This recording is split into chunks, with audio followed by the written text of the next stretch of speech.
សួស្តីពុកម៉ែបងប្អូនទាំងអស់នៅក្នុងបណ្ដាញសង្គម TikTok ក៏ដូចក្នុងFacebook ថ្ងៃនេះខ្ញុំលើកយក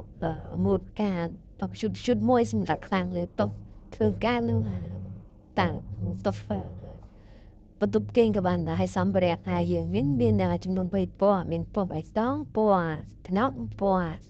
មួយទៀតស្តៀងទឹកសមុទ្របាទហើយចំពោះការ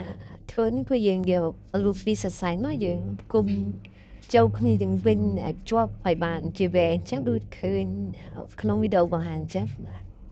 ហើយយើងធ្វើម៉េចឲ្យវាជាប់ល្អយ៉ាងទៅដើម្បីយើងរុំហើយរុំទៀតសោតនោះយើងមានដូចជាតែកេះក្តីឬក៏ឧបករណ៍ផ្សេងដែលអាចរុំតែរៀងធំជាងតិចហើយចំពោះការរុំនេះគឺយើងរុំរហូតដល់វាអស់ហ្នឹងលុះហ្នឹងនិយាយរួមទៅយើងអាចរុំបានចំនួនរង្វង់ផ្កាហ្នឹង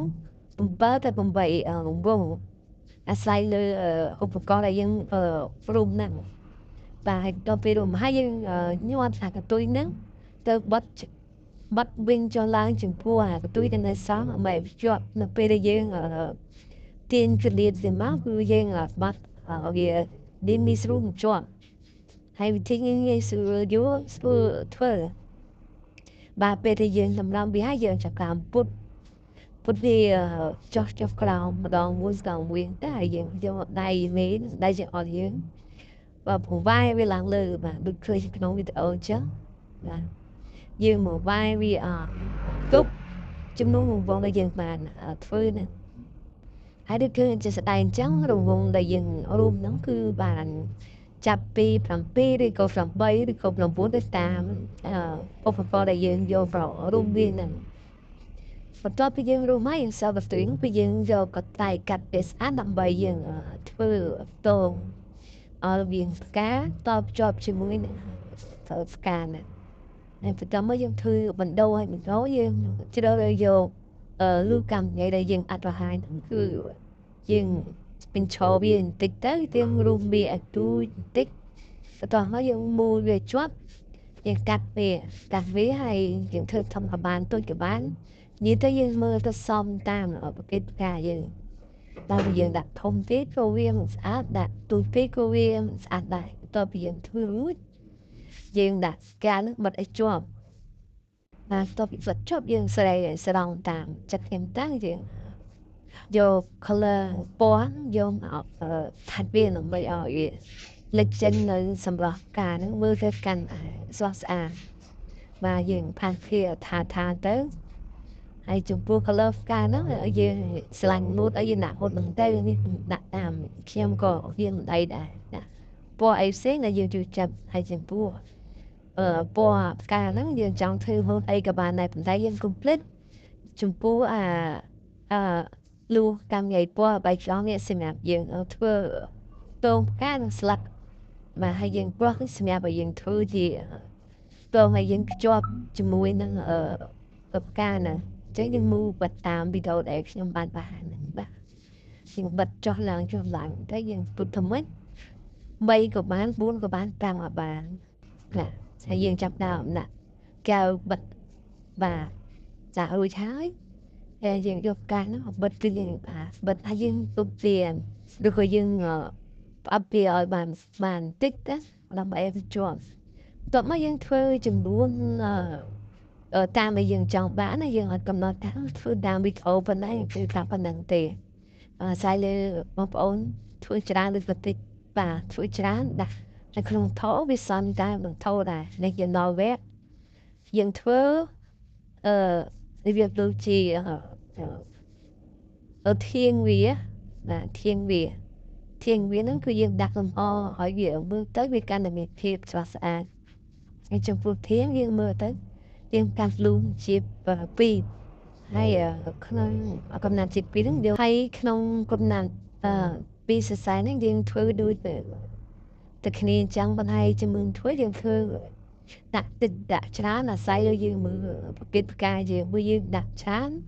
វាអត់សមនឹងទំហំថូឬក៏ទំហំផ្កាគឺវាបាននេះជាព្រោះវីដេអូនេះខ្ញុំដើម្បីទេដាក់3ហើយនៅខាងគេថា របៀបគេហៅគេមិនហៅធីគេហៅដូចជាសម្លាប់វាអញ្ចឹងសម្រាប់អផ្កា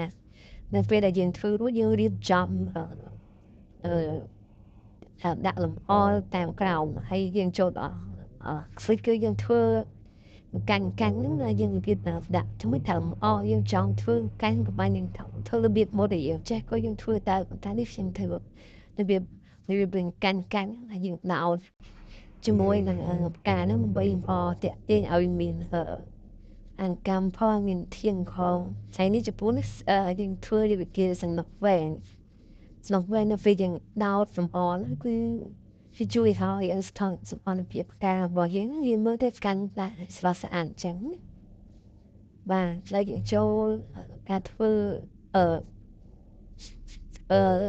ដូចស្មៅដែលយើងត្រូវបិទជាមួយកូនគេហៅកូនផាងអ្នកខ្លះក៏គេហៅថាកូនថោអញ្ចឹងទៅតាមតំបន់តាមកន្លែងអ្នកខ្លះគាត់ហៅបាទហើយយើងរុំនេះយើងរុំវងជាមួយនឹងដើមលួសកម្មយើងដើមរឹងបាទឃើញក្នុងវីដេអូបាទយើងរុំមិនកំណត់ចំនួនទេយើងរុំទៅម៉េចឲ្យយើងបិទជាមួយនឹងកាយណាឲ្យវាឃើញដូចជាស្មៅអញ្ចឹងណាហើយពេលយើងរុំហើយយើងទាញយើងតិចយើងអាចរុំយើងដាក់វាទាំងអញ្ចឹងបានទេភាសាកាលណាដាក់អញ្ចឹងទៅវាណែនៅពេលដែលយើងដោតផ្កាដែលយើងធ្វើឲ្យធាងស្លាប់ដែលយើងធ្វើឲ្យនឹងវាអត់ចូលបាទហើយចំពោះថោទូចនេះឬក៏ផាងទូចឬក៏ជាវាចាប់ហៅតាមអ្នកហៅតាមតំបន់ណាវាមានស្នោនឹងស្អាតបានដូចក្នុងវីដេអូគឺយើងបិទហើយយើងដាក់ធ្វើឲ្យវាពេញតាមទៅហើយដល់ពេលយើងមើលនោះវាដូចជាស្មៅអញ្ចឹងវាជាភាពតាក់ទាញមួយហើយមួយទៀតក្នុងករណីយើងមាន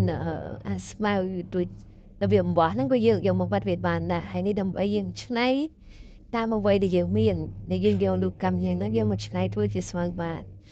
អញ្ចឹងចំណុចនេះគឺសំខាន់ណាស់អ្នកខ្លះគាត់គិតថាលុត្រាតើមានស្មៅហើយមើលទៅពិតតាមពិតរបស់ទាំងអស់យើងអាចឆ្នៃវាបានបាទយើងឆ្នៃវាទៅធ្វើជាស្មៅក៏បានចំពោះរូបពណ៌បៃតងហ្នឹងគឺយើងឆ្នៃបានច្រើនហើយចំពោះការធ្វើផ្កាហ្នឹងគឺចាំបាច់ណាស់ត្រូវការរូបពណ៌បៃតងហ្នឹងបានដូចបងប្អូនឃើញស្អាតចឹងយើងរុំវាមូលទៅឲ្យសល់ប្រឡោះអាចជាទូចជាដោតជាមួយនឹងផ្កានឹងធាងឬក៏ស្លឹកដែលយើងបានធ្វើហើយហ្នឹងបាទយើងធ្វើម៉េចមួឲ្យវារហូតដល់រុំទូចឲ្យឃើញទូចមកបាទយើងដាស់ទៅវាល្អហើយនៅពេលណាយើងបិទអត់ជាប់thìមើលទៅក៏ស្អាតស្អាតដែរអញ្ចឹងយើងបិទធ្វើម៉េចឲ្យជាប់តោះមកយើងយកដៃសកត់អញ្ចឹងបាទសកត់ទៅហើយបន្ទាប់ពីយើងបិទហើយគឺយើងយកផ្កាដែលយើងបានធ្វើហ្នឹងគឺយើងរួចជាមួយនឹងដេកកេះតាមពិតទៅអ្នកខ្លះគាត់អត់ចាំបាច់រួអញ្ចឹងទេកាន់